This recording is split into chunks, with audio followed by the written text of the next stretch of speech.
Salah satu dari kita pernah merasakan ada orang lain di sekitar kita yang seakan-akan ingin melihat suatu kegagalan dalam proses kita, atau coba untuk merendahkan diri kita, atau mungkin tidak mau terlihat lebih baik dari diri mereka.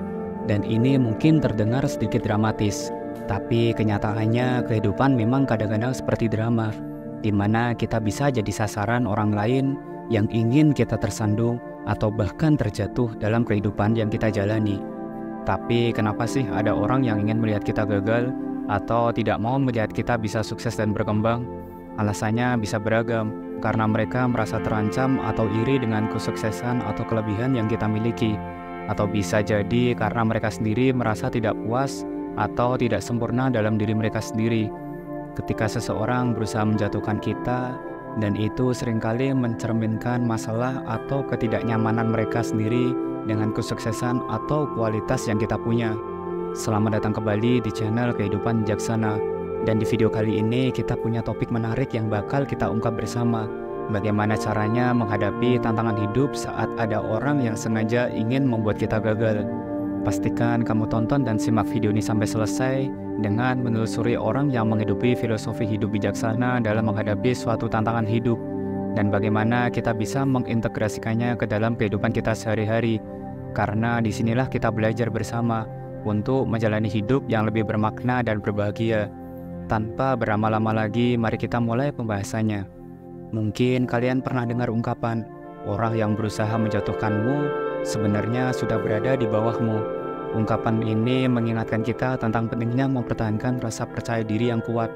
Ketika ada yang coba menjatuhkan atau merendahkanmu, itu bisa jadi karena mereka sendiri merasa terancam dengan apa yang kamu punya. Dengan menyadari nilai diri kita bisa mengerti bahwa usaha mereka untuk merendahkan kita tidak akan bisa mengubah siapa kita atau merusak harga diri kita.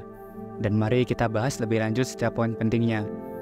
Yang pertama, mari kita bicara tentang seni cuek yang elegan. Ketika ada seseorang yang mencoba menjatuhkan diri kita, reaksi kita bisa menentukan segalanya. Reaksi impulsif atau terlalu emosional, ibaratnya itu cuma akan menambah minyak ke dalam api. Dan solusinya, batasi responmu. Ini bukan berarti kamu tidak peduli ya, tapi lebih kamu memilih untuk menjaga keseimbangan emosionalmu dan menghindari konflik yang akan hanya membuang-buang waktu dan energi kamu. Bayangkan saat ada yang mencoba memprovokasi dengan kata-kata atau tindakan yang menyakitkan. Alih-alih membalas dengan kata-kata yang sama tajamnya, pilihlah untuk bersikap bodoh amat dengan elegan. Dan kenapa? Karena energimu terlalu berharga untuk dihabiskan pada hal-hal yang pada akhirnya tidak memberi manfaat sama sekali. Ini adalah langkah awal yang bijaksana dalam mengontrol reaksi kita dan menjaga keseimbangan emosional saat menghadapi kritikan ataupun hujatan. Dengan cara ini kita bisa tetap tenang, berpikiran jernih, dan tetap fokus pada hal-hal yang benar-benar penting bagi kita. Dan ini tentang memilih pertarunganmu dengan bijak dan membiarkan hal-hal kecil mengalir begitu saja. Yang kedua, fokus pada diri sendiri. Ingat, dalam perjalanan menghadapi orang yang berusaha menjatuhkanmu, kunci utamanya adalah menjaga fokus pada perkembangan dan pertumbuhan diri sendiri. Ini berarti mengalihkan perhatian dan energi kita ke dalam ketujuan, ambisi, dan kebutuhan pribadi kita, daripada membiarkan diri kita terganggu oleh opini ataupun tindakan negatif dari orang lain. Memperbaiki diri sendiri adalah tentang mengakui bahwa kita selalu punya ruang untuk terus berkembang dan menjadi versi yang lebih baik. Ketika ada yang mencoba menjatuhkanmu, alih-alih terjebak dalam siklus negativitas dari apa yang mereka katakan ataupun lakukan, tanya pada diri sendiri, bagaimana ini bisa menjadi peluang untuk belajar dan berkembang. Ini tentang memelihara mentalitas yang mengutamakan pertumbuhan, di mana setiap tantangan dianggap sebagai kesempatan untuk memperkuat karakter dan kemampuan kita. Jadi daripada menghabiskan waktu berharga untuk memikirkan mereka yang berusaha menarikmu ke bawah, gunakan energi itu untuk membangun dan mengembangkan dirimu. Fokus pada apa yang bisa kamu kontrol, yaitu bagaimana kamu menanggapi, bagaimana kamu bertumbuh, dan bagaimana kamu terus bergerak maju dengan integritas dan kekuatan diri. Ini adalah langkah yang memampukan, yang memungkinkan kamu untuk naik di atas gangguan dan menjaga mata tetap tertuju pada tujuanmu. Yang ketiga, tegas dan berani. Menghadapi orang yang ingin menjatuhkanmu bukanlah perkara yang mudah, tapi sangat penting untuk membangun dan menunjukkan ketegasan dalam menjaga harga diri. Ketegasan di sini berarti berdiri dengan kokoh pada prinsip dan batasanmu, sambil menghadapi mereka yang berusaha merugikan atau mencemparkan nama baikmu. Menjadi tegas bukan berarti konfrontatif dengan cara yang negatif, tapi lebih tentang menegakkan hakmu untuk dihormati dan dilindungi. Ini bisa berarti menyampaikan keberatanmu secara langsung dan dengan sopan kepada orang yang mencoba menjatuhkanmu. Mempertahankan batasan pribadi sangatlah krusial dalam hal ini. Tahu kapan harus mengatakan tidak dan bagaimana cara menyampaikannya merupakan bagian dari memelihara kesejahteraan mental dan emosionalmu. Ketegasan yang memungkinkanmu untuk berkomunikasi dengan jelas tentang apa yang kamu tolerir dan apa yang tidak, serta mengajarkan orang lain bagaimana cara memperlakukanmu dengan benar. Memiliki sikap tegas bukan berarti kamu tidak menghargai atau memperhatikan orang lain, tapi lebih kepada tentang menghargai dan memprioritaskan diri sendiri.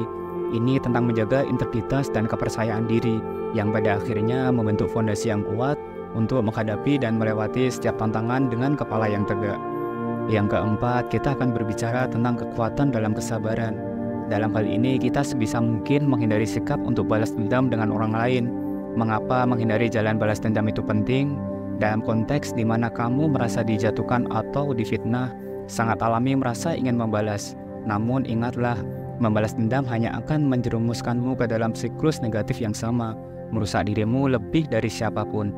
Membalas dendam tidak membuatmu berbeda dengan mereka yang berusaha menjatuhkanmu. Ini bukan tentang menurunkan standarmu ke level mereka, tapi tentang mempertahankan integritasmu.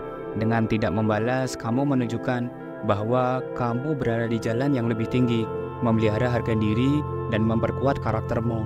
Selain itu, balas dendam hanya akan memperpanjang konflik dan mencegah kedamaian pribadi. Alih-alih menghabiskan energimu pada tindakan yang negatif, arahkan ke hal-hal yang membangun kebahagiaan, kebermaknaan, dan kesuksesan dalam hidupmu. Ini adalah cara terbaik untuk membalas, dengan menjadi versi terbaik dari dirimu, terlepas dari apa yang orang lain lakukan ataupun katakan tentangmu. Menghindari balas dendam juga merupakan tanda kedewasaan dan kontrol diri yang kuat. Ini menunjukkan bahwa kamu bisa mengatasi konflik dengan cara yang lebih konstruktif dan sehat, yang pada akhirnya lebih memuaskan dan memperkuat posisimu dalam jangka waktu yang panjang.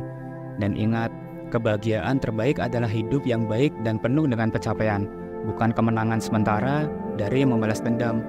Baik, itulah pembahasan kita hari ini tentang bagaimana caranya menghadapi orang-orang yang ingin menjatuhkan kita dengan cara yang bijaksana dan efektif. Dengan menerapkan 4 langkah bijak ini, kita bisa melindungi diri dan menjaga ketenangan dalam menghadapi setiap tantangan. Mengerti dan menerapkan prinsip-prinsip ini juga membantu kita menyadari bahwa seringkali orang yang mencoba menjatuhkan kita sebenarnya hanya merasa iri dengan pencapaian ataupun kemampuan kita.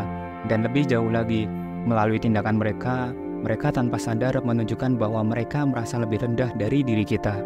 Dan ingatlah, menghadapi orang yang ingin menjatuhkan kita bukan hanya tentang bagaimana kita menghindari untuk terjatuh, tapi bagaimana kita bisa dan mampu untuk bangkit, tumbuh, dan terus bergerak maju dengan kepala yang tegak.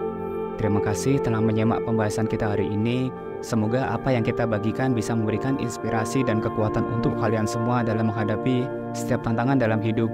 Jangan lupa subscribe, like, dan share agar channel ini terus berkembang dan bisa memberikan pesan positif untuk semua orang. Sampai jumpa di video selanjutnya. Salam bijak.